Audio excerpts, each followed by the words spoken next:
மக்கள் எப்படிப்பட்ட மக்கள் தெரியுமா? யாராவது வாசியுங்கள். வாசி கேட்ட பகுதியிலே யாத்திராகும் 19ஆம் அதிகாரத்தில் 4ஆம் வசனத்தை வாசிங்க. நான் எகிப்தியருக்கு செய்ததையும் சுமந்து நீங்கள் கண்டிருக்கிறீர்கள். அப்புறமா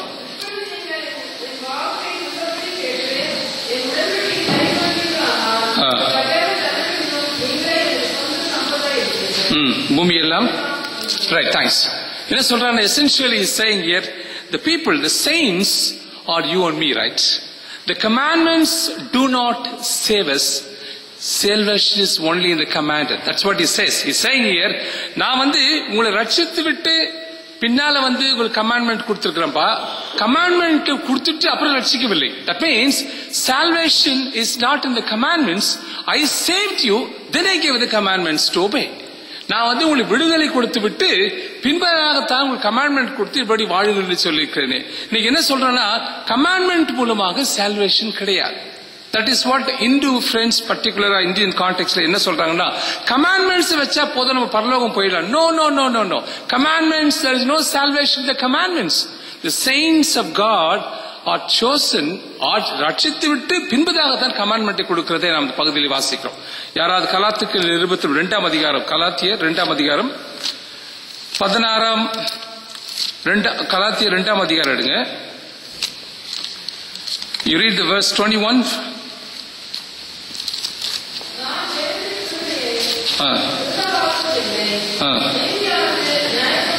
நீதியானது நியாயப்பிரமாணத்தை வருமானால் கிறிஸ்து மரித்தது வீணா இருக்கும். 16ஆம் வசனம், நியாயப்பிரமாணத்தின் கிரியையில் எந்த மனுஷனும் நீதிமான் ஆக்கப்படுகிறது இல்லை. That means by following the commandments you will not be saved. Salvation is first God given salvation, then comes the commandments. So நீதிமான ஆகிறது கர்த்தருடைய commandments மூலமாக இல்ல, கர்த்தர் நீதிமான் ஆக்கி commandments பின்பதாக நமக்கு உபயோகப்படுத்துவதாக தருகிறார்.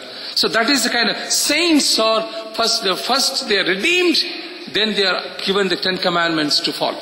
It is not the other way around. It is 10 commandments and then the redemption. No, first the redemption and then the commandments are given. உங்களுக்கு எனக்கு கர்த்தர் கட்டளை கொடுத்த காரணம் என்ன தெரியுமா? கட்டளையின் மூலமாக ரட்சிக்கப்படுவதற்கல்ல, ரட்சிக்கப்பட்ட பிள்ளைகளுக்கு கட்டளை கொடுக்கப்படுகிறது. That is exactly what is happening with the 10 commandments. Thirdly and finally, we will conclude that first I said the source, secondly the saints of the commandments, finally the security of the commandments.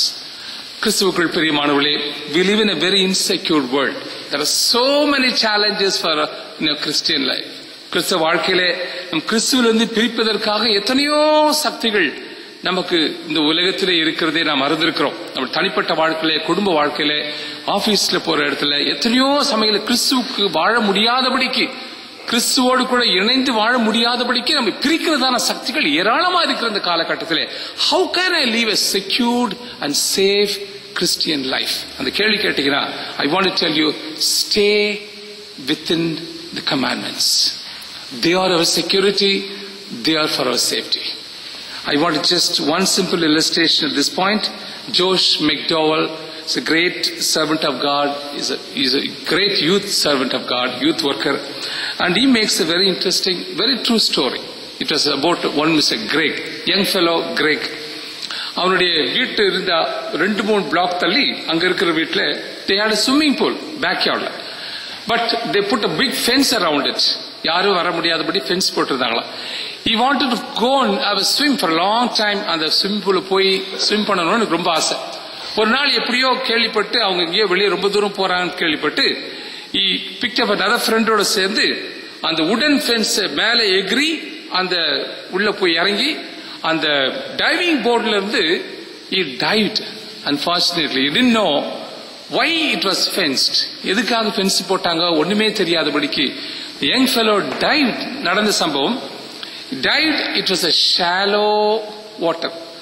ஆகையினாலதான் யாரும் விழுந்து hurt பண்ணக்கூடாதுன்னு சொல்லி அவங்க fence போட்டு வச்சிருந்தாங்க. He crossed the fence thinking that they are barring him from having fun. Fun இல்லாதபடிக்கு என்ன பார் பண்றதுக்கே இந்த ஃபென்ஸை போட்டிருக்காங்கன்னு சொல்லி he mistook the fence. He climbed over the fence and jumped from the diving board. Result was, from head down he became paralyzed. To this day And what they're saying is, he mistook the fence. The fence is not the fetters. The fence உடைய நோக்கம் வந்து not to keep him away from fun, but keep him away from dangers and harms. கிறிஸ்துவுக்குள் what McDowell says is, God's word around you is not a fetters, they are fence.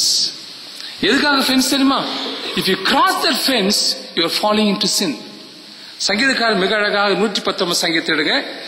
119 சங்கீதத்தினுடைய 9ஆம் வசனம் வாசிங்க, 11ஆம் வசனம் வாசிங்க சீக்கிரம். 119 9 and 11 வாசிங்க. Quick. வாலிபன் தன் வழியை எதனால் சுத்தம் பண்ணுவான்? இப்படி வசனத்தின்படி தன்னை காத்துக் கொள்கிறதானே. அப்புறம் 11ஆம் வசனம், நானுக்கு விரோதமாய் பாவம் செய்யாதபடிக்கு நீ வாக்கை எங்க வச்சேன்? என் இருதயத்திலே வைத்தேன். And what is he saying is, real security in this insecure world is in God's commandment and words. If you live within the word, if you live within the context of the commandments, I tell you, sin cannot touch you. We are all secured and safe inside the commandments of God. அதான் சங்கீதக்காரன் சொல்றான், என் வாழ்க்கையில பாவம் செய்யாதபடிக்கு நான் என்ன பண்ண தெரியுமா? இப்படி வாக்கை என் இருதயத்துக்குள்ளே வச்சுக்கிட்டேன்ப்பா. அப்ப அது இந்த செக்யூரிட்டிலேயே வாழ்ந்தேன்னு சொல்றார். Josh McDowell writes in his book, God's commandments are like an umbrella. When you walk out in the rain, the umbrella gives you security from rain. If you move out of the umbrella can no longer keep you safe and secured. You will get wet in the rain. Order கட்டளை commandment வந்து umbrella மாதிரியா. Rain வரைச்சு umbrella பிடிச்சிக்கிட்டு இருக்கீங்க. அம்பரல்லாக்குள்ள இருக்கிற வரைச்சும் rain உங்களை தொடாது. Umbrella விட்டு நீங்க வெளியே மூவ் பண்ணீங்கன்னா rain will make you wet. So what he's saying is, as long as you are within the commandments, you remain within the commandments of God, you are safe and secured. You try to move out of the commandments, பாவம் என்ன? உங்களுக்கு தெரியவே தெரியல பாவம் இருக்குது. இப்ப நீ சொல்றத பார்த்தா நீ சொல்லிதாங்க பாவமே எங்களுக்கு தெரியுதுன்றீங்க. 1 யோவான் 3:4 என்ன சொல்லப்பட்டிருக்கு? நியாயப்பிரமாணத்தை மீறுகிறதே பாவம். See, when the fence is put around you, when you cross the fence, that's sin. You are falling into sin. In other words, you are moving out of the comfort zone. You are moving out of the security zone. Security zone விட்டு வெளியே போனீங்கன்னா you are falling into sin. That's what 1 John 3:4 tells us. So கிறிஸ்துவுக்குள் பிரியமானவர்களே, I tell you, as long as you remain within the fence, you are safe and secured. One last illustration, I want to bring my sermon to a close. Turn it to Jeremiah. Kindly everybody turn your Bibles to Jeremiah chapter 7, right? You all know this. Kindly read me the 3rd verse. 3வது வசனம். இஸ்ரவேல் தேவனாகிய சொல்கிறார், உங்கள் வழிகளையும் உங்கள் கிரியைகளையும் என்ன பண்ணுங்க? சீர்படுத்துங்கள். 4வது வசனமா, கர்த்தரினாலயம் இதுவரை சொல்லி என்ன தெரியுமா நடக்கு? Let me tell you, sum it up. What they are saying is, Israelites, நாங்க வந்து எப்படி வாழ்ந்தாலும் பிரச்சனை இல்லை, எப்படியாவது சமுதாயத்தில் வாழ்ந்துடுறோம். ஆனா கோயில் உள்ள வந்துட்டா எங்களுக்கு security, right?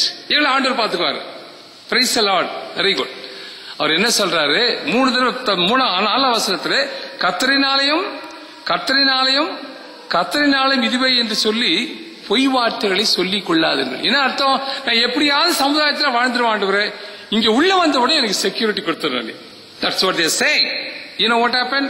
Read to me the 9th verse. நீங்கள் திருடி, கொலை செய்து, விபச்சாரம், என்ன 3 கட்டளை மீறாங்க பாருங்க. அழகா லிஸ்ட் போட்டு கொடுக்காரு.